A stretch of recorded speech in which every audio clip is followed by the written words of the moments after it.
આજે આપણે એક સરસ મજાની તીખી અને ચટપટી એવી ચટણી બનાવવાના છીએ। પણ આ ચટણી આપણા શરીર માટે પણ ખૂબ જ ફાયદાકારક છે અને ટેસ્ટમાં પણ ખૂબ જ સરસ લાગે છે અને આને તમે 15થી 20 દિવસ સુધી સ્ટોર પણ કરી શકો છો। તો ચાલો કેવી રીતે બનાવવું એ જોઈ લઈએ। તો એના માટે એક પેનમાં 1 ચમચી જેટલું તેલ લઈ લેવાનું છે। તેલ ગરમ થાય પછી તેમાં થોડું એવું જીરું એડ કરી દઈએ। પછી તેમાં 3 થી 4 આમળાને આ રીતે રફલી કટ કરીને એડ કરી દેવાના અને તેની સાથે 2 લીલી હળદર એડ કરી દઈએ અને થોડો એવો આદુનો ટુકડો એડ કરી દઈએ। હવે આ બધું જ સારી રીતે તેલમાં પહેલાં મિક્સ કરી લઈએ।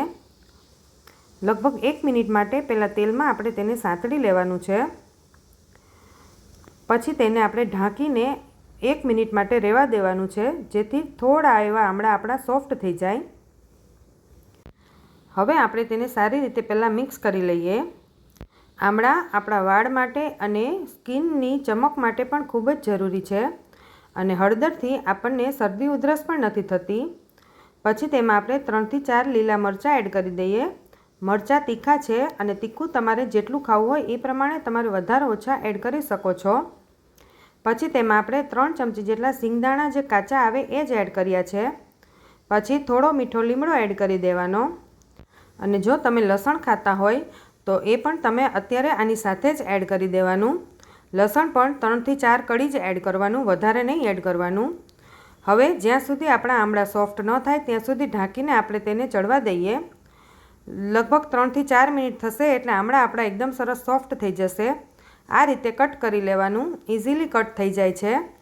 હવે આપણે ગેસની ફ્લેમ બંધ કરી દીધી અને ગેસની ફ્લેમ બંધ કર્યા પછી આપણે અડધો કપ લીલા ધાણા એડ કરી દેવાના।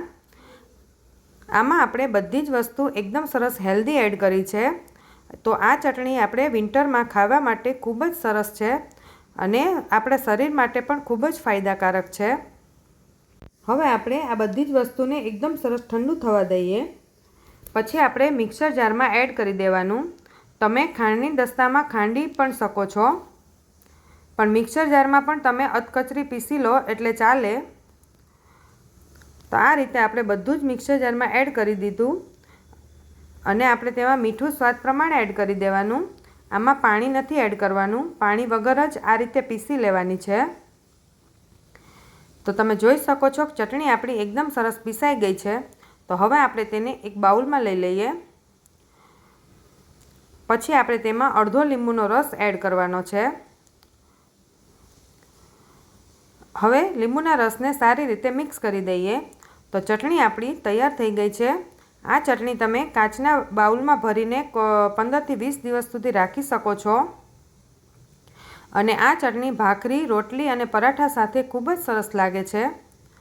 વિન્ટર સિઝનમાં આ બધી વસ્તુ એકદમ સરળતાથી મળી પણ રહે છે અને આપણા હેલ્થ માટે પણ ખૂબ જ સરસ જરૂરી છે। તો તમે પણ ઘરે જરૂરથી ટ્રાય કરજો અને હા, સબસ્ક્રાઈબ કરવાનું ના ભૂલતા।